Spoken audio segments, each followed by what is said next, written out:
Итак, всем доброй ночи. Как я и обещала, перед Новым годом у меня есть план, который надо выполнить. Как говорится, Стаханов отдыхает или нервно курит в сторонке. Вы знаете, друзья мои, я сначала объясню, зачем я вообще этот ритуал выкладываю. Мне всегда казалось, что если мужчина молод, ну, по крайней мере, если мужчине 30 лет, 40 лет, 45 лет, так хоть 50 лет. Я всегда думала, что это самый рассвет мужской силы. Что вот в это время любую женщину можно завоевать и так завоевать, что она пойдет за тобой на край света.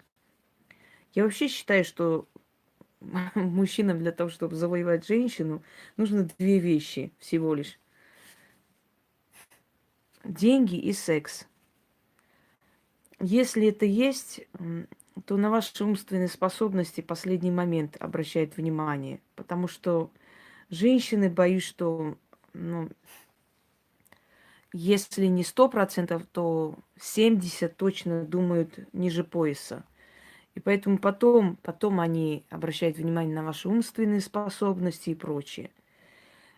И особенно в этом возрасте, когда кровь кипит, когда молодость, когда любовь в одном месте радугой избивается, когда там бабочки порхают в животике, вот такой конфетно-букетный период. Завоевать женщину настоящему мужчине особых усилий не стоит. И особенно в России, где женщин в 20-25 раз больше, чем мужчин. К сожалению, последние войны унесли огромное количество мужских жизней. Доброй ночи, Рано. Ну, очень мало усилий нужно для того, чтобы завоевать женщину. Но оказывается, даже в нашей изобильной женщинами стране, где за каждого мужика идет целое сражение, есть мужчины, у которых с этим проблема. Когда мне уже начали, ну, просто уже надоедать вот с этим, вот мне, я вот хочу найти женщину, я говорю, сколько вам лет? Ну, мне там 32 года. Я говорю, в 32 года женщины должны бегать за тобой с матрасом на плечах. Неужели ты не можешь вот ничего? Ну вот нет, у меня нет таких проблем с этим всем. Ну просто вот я стесняюсь и так далее. Ну, в общем, я так подумала, думаю, дай-ка я подарю мужикам это самое ритуал, чтобы все бабы сохли по ним. И может, они уже от меня отстанут в конце концов, потому что реально каждый второй мужик, помогите найти женщину. Ой, как говорится, ладно, помогаем. Что-то я хотела сказать, но уже забыла, да. Вылетело с головы. Вот. Этот ритуал, да, подействует как на вашу женщину, так и на других женщин, с которыми вы будете знакомиться. Ну, естественно, я э, думаю, что не нужно говорить о том, что если вы подойдете, воняя чесноком и запахом пота, что действительно женщины побегут за вами. Вы тоже должны что-то делать для этого, да, хотя бы выглядеть представительно, чтобы этот ритуал сработал.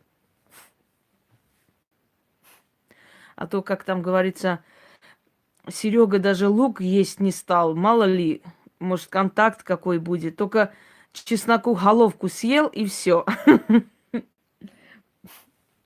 Вот. Да, у всех ураган. Значит, начинаем притягивать баб. Дорогие мужчины, если вы, как один мне там, я говорю, а зачем вам борода? Женщины любят, чтобы их чесали бородой. Я говорю, ну ладно, раз уж больше нечем чесать, то какой-то бородой хоть почеши. Вот. Зачем вам борода? Чтобы почесать. Ну, чешите, ну, давайте, раз больше нечем. Хоть бородой почешите их.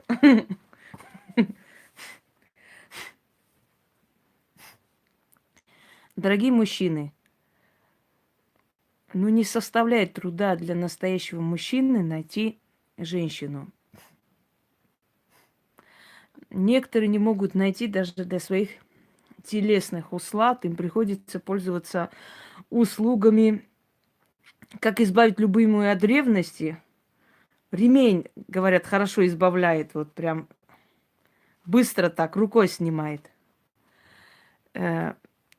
Вообще самодостаточная женщина не будет мучиться ревностью, я вам скажу. Я никогда не ревновала, потому что от меня никогда никто не уходил. Я только гнала из своей жизни. Никто никогда от меня не уходил. И мне ревновать было некому. Надо быть лучше, и тогда не нужно ревновать и бояться потерять. Так вот, что я хочу вам сказать, что мужчина, если хочет завоевать женщину, абсолютно незачем ему ни красота, ни прям фантастические там знания, умения и прочее, прочее. Особенно в России, когда огромное количество одиноких женщин, и эти женщины, ну, ничего не хотят от вас. Ни бриллиантов, ни шуб, ни машин, ничего. Они сами вам это дадут. Они хотят одного, душевного тепла и любви.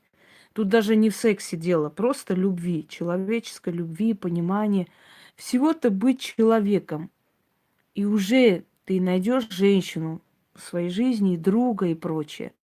Но раз не получается это дело, раз уж нечем больше почесать, то уж распустите бороды хотя бы для начала.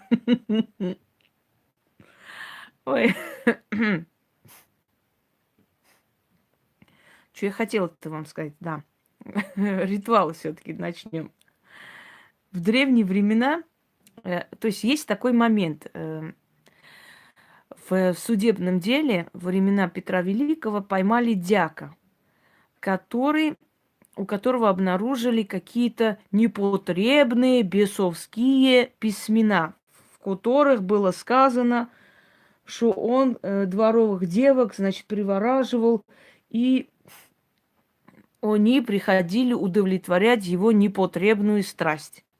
И вот его, значит, выгнали, этого дьяка. Через некоторое время этот дьяк появляется в истории как колдун, селится в каком-то селе, после чего народ идет к нему, и весьма успешно он колдовал, потому что у него было большое хозяйство, 30 куров, еще чего-то там и прочее. И все шли туда лечиться к нему. И он, то есть он понял, в какую сторону надо принимать, да, где денежки дают и где почет и уважение. И как бы он не особо страдал из-за того, что его исключили из церкви, выгнали и прочее. Но там приводится грамота, кому обращался дьяк из-за непотребной страсти. Значит, он обращался к бесу по имени Енаха. Енаха – это бес не только страсти, это бес, то есть вызывающий игроманию и прочее, прочее. Но по разным этим проблемам к нему обращались, и он всегда помогал. За услугу, конечно. Никто задарма не работает. Кроме Инги Хосроевой никто даром ничего не дает. Даже Енаха ни хрена не дает. Так вот, нужно было Енахе каждый месяц приносить и оставлять под дерево вино и говяжью печень. А также, когда вызывали, нужно было ставить ему водку. И что еще он брал?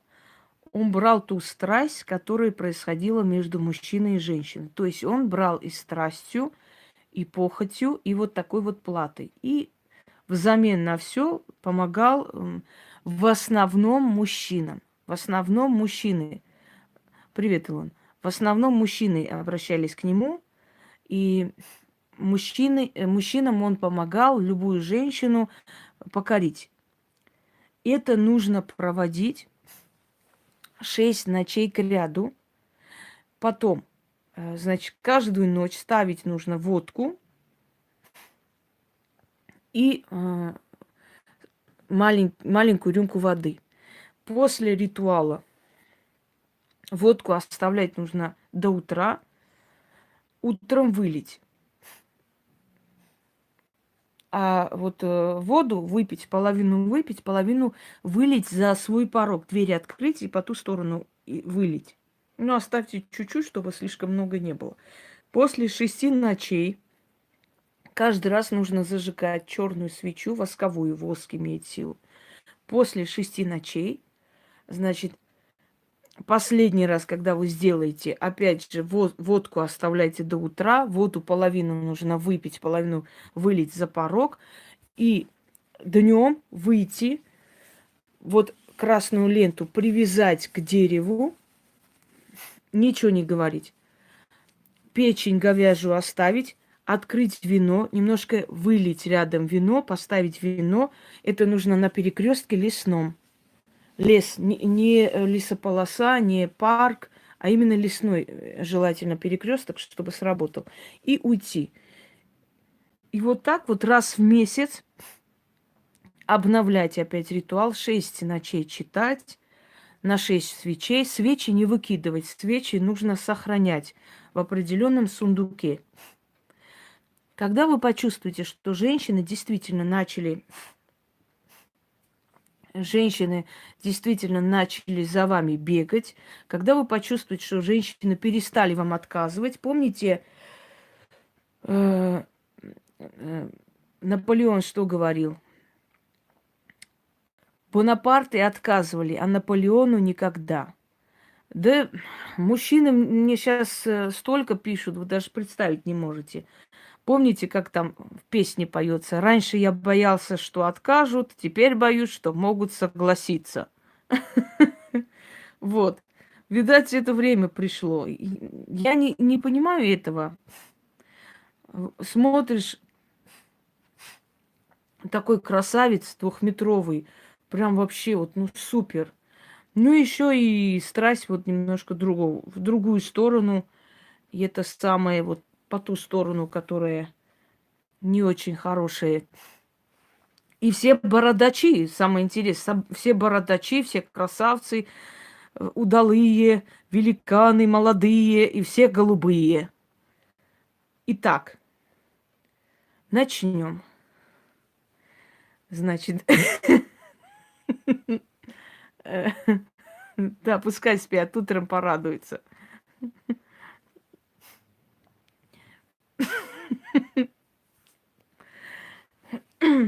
Yes, today. Das ist fantastisch. Значит так, 6 ночей зажигайте черную свечу восковую. До половины должна догореть, потом тушите пальцами. И в определенном сундуке прячьте, который только для этого. Оставляйте водку до утра. Утром выливайте. А воду сразу, как произнесли вот это вот заговор 6 раз, половину выпивайте, чуть-чуть оставляйте, открывайте двери, выливайте по ту сторону порога. И так 6 ночей к ряду. Последнюю ночь дочитывайте, опять водку ставите на подоконник, воду опять выпивайте, половину выливайте туда, за порог, тушите свечу 6, опять храните в сундуке, берете красную ленту, на следующий день с печенью говяжьей и его, вином находите перекресток, перекресток лесной, там привязываете, значит, эту красную ленту к ветке любой. Печень положите под дерево. Вылейте рядом чуть-чуть вина, немного, а остальное оставьте, значит, в бутылке или как там, в чем вы там возьмете. И говорите, откупаюсь. И уходите. Через некоторое время вы заметите, что женский пол к вам не безразличен.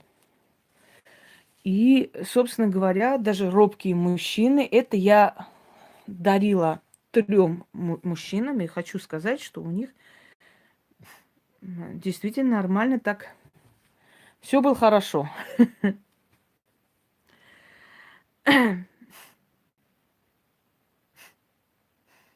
Не обязательно, чтобы все женщины. Тут не обязательно, чтобы все женщины. Тут просыпается мужская суть. И, может быть, он хочет одну женщину и стесняется, не может ее покорить. Может, он работает в женском коллективе, а может, есть мужчина, которому нужно это, может, у него потребность есть, в конце концов.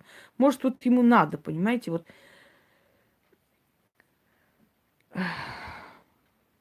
Чего? Может, ему надо просто удовлетворить свою страсть, а он стесняется. Или у него на этих самых баб денег нет. Вот ему надо бесплатно. Знаете, да? Любовь придумали русские, чтобы не платить.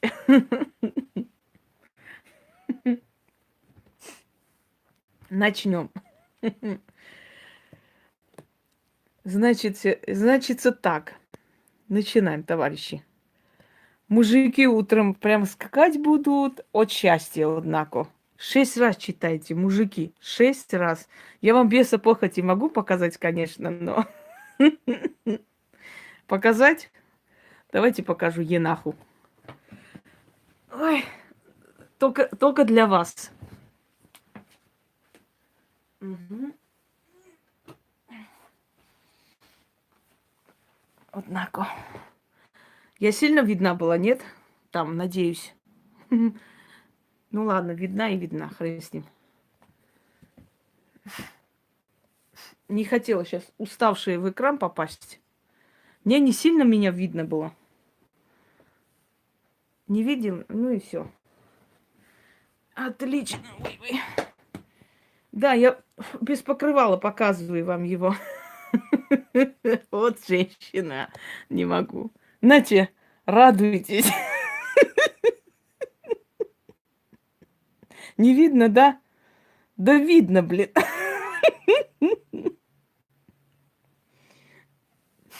Хватит вам и того, что увидели. Ладно, вам показываю последний раз. Вот он. И это без похоти. Все?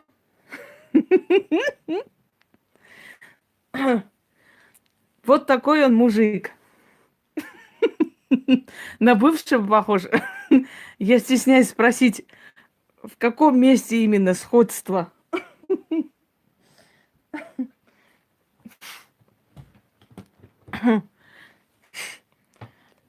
Так. Да худой, ну ничего страшного. Нам же его не варить, что он худой. Господи, худой или какой. Главное, что бородатый.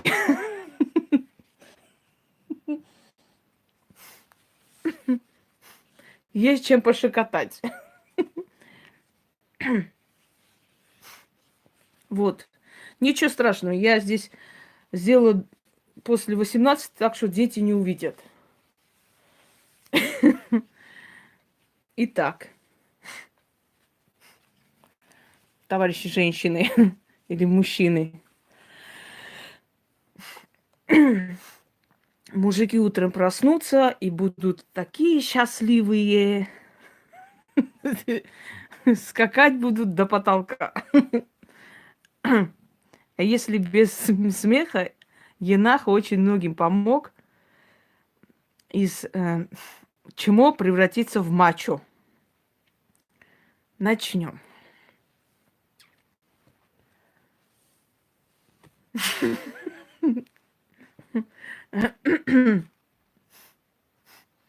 Да уже достали мне каждый божий день это читать. А как мне сделать, как мне женщин покорять, у меня проблемы. комплексы. Ну вот и берите и делайте. И оставьте меня в покое. А как же ж? Я хотела сначала назвать, чтобы девки сохли, а потом думаю, ладно, слишком по-сельски будет. Может, переименую.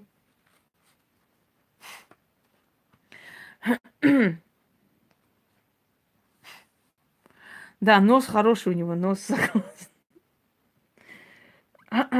Знаете, когда грузин приехал в Москву первый раз, снял девушку, свет выключил, и та со всей страстью кинулась и села, оседлала его. Он такой в ночи: твою мать, это нос, нос! Почти одно и то же. Блин, что-то вы меня отвлекаете от темы. Не могу сосредоточиться. Начали. Ничего, девка перепутала в ночи, в темноте, не поняла.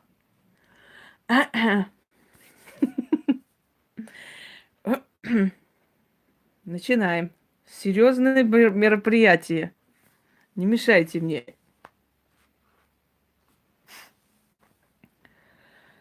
Зажигайте свечу и читайте 6 раз. Зажгу я черное пламя. Заклинаю тебя, пламя черной свечи. Дорогу мою ныне освети. По той дороге пойду. Я из дверей к воротам, во чисто поле. Да через поле гиблому перекрестку. На том перекрестке черный храм стоит. Перед тем храмом без енаха двери того храма сторожит. А храм тот древний, да богам похоти посвященный. Там похоть вселенская, демоническая страсть. О, енаха, услышь меня и подсоби. Как горит пламя и плавится воск от огня жгучего, так сохнут бабы по мне от слова колдовского могучего. О, енаха, отец похоти, пусть девки да бабы, силою тайной гонимые, похотью демонической, моего тела желают, сохнут и пламенем пылают, жаждут моей плоти, в постель ко мне просятся. Я им царь и господарь, они мои рабыни. Как свеча тает и сгибается, так всякая баба мне подчиняется. Ни одна мне не откажет, любая подо мною ляжет. Или под меня ляжет. И то правильно. Есть старый как бы способ выражения, есть новый. Енаха мне в помощь. Как прошу, так и будет.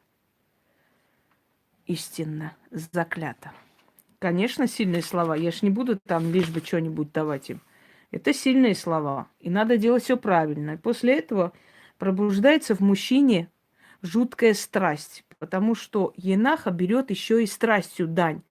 И он будет делать все, чтобы женщины вам подчинялись и покорялись, чтобы, как тут сказано, легли под вас.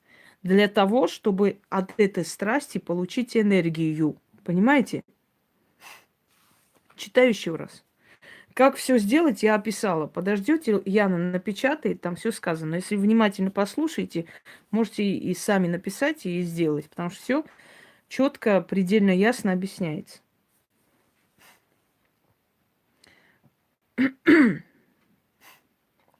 Зажгу я черное пламя. Заклинаю тебя, пламя черной свечи. Дорогу мою ныне освети. По той дороге пойду. Я из дверей к воротам, во чисто поле. Да через поле гиблому перекрестку. На том перекрестке черный храм стоит. Перед тем храмом без енаха. Двери того храма сторожит. А храм тот древний, да богам похоти посвященный. Там похоть вселенская. Демоническая страсть. О, енаха, услышь меня и подсоби. Как горит пламя и плавится воск от огня жгучего, так сохнут бабы по мне от слова колдовского могучего. О, енаха, отец похоти, пусть девки да бабы Силой тайной, гонимые, похотью демонической, моего тела желают, сохнут и пламенем пылают, жаждут моей плоти, в постель ко мне просятся. Я им царь и господарь, они мои рабыни. Как свеча тает и сгибается, так всякая баба мне подчиняется. Ни одна мне не откажет, любая подо мною ляжет. Енаха мне в помощь, как прошу, так и будет. Заклято истина. Если все сделать правильно, то в мужчине просыпается такая демоническая страсть и сила, притягательность, магнит. И он начинает постепенно притягивать женщин. Притягивать женщин у каждого свое есть, да? Кто-то хочет через женщину подняться, получить хорошую должность. Кто-то работает в женском коллективе, хочет, чтобы его любили, к нему хорошо относились. Кто-то, извиняюсь, может быть, ведет программу, кто-то, может быть, блогер, и у него аудитория женская, он хочет, чтобы просто по нему с ума сходили. У каждого своя страсть, а кто-то хочет просто удовлетворять свою страсть и переживает. Сейчас, наверное, мужики сидят и говорят: помедленнее, пожалуйста, я записываю. Все хотят любви или хотя бы плотской любви. Каждый имеет право на счастье. Когда я прямой эфир снимаю, немножко качество не очень, потому что одно дело, когда записываешь и как бы загружаешь, другое прямой эфир. Но прямой эфир — это живое общение все-таки, и быстро загружается, я успеваю много снимать. Как я говорила, последние, как бы, к концу года я буду в прямом эфире все это вам отдавать. Ну что делать? Бабы, держитесь, мужики вперед. А я пойду дальше работать. Да-да-да. Удачи вам, мужчины. А то один уже меня просил там переворот делать. Я его к Ленину отправила, потому что переворотами обычно Ленин занимался в 17-м году. Потом, когда мне сказал, переворот сделаете, я говорю, это к Ленину. Вот. Ну, чтобы я переворотами не занималась, берите, делайте сами свои перевороты со своими бабами. Вот. Всем удачи. Утром мужики, наверное, от счастья будут орать, аж до Москвы дойдет их крик. Ой. Удачи вам, мужчины. Удачи. Да. И не бойтесь, что вам откажут. Не бойтесь. И радуйтесь, что женщина вам изменила, а не родине.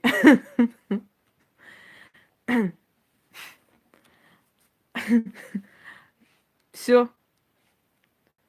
Удачи всем.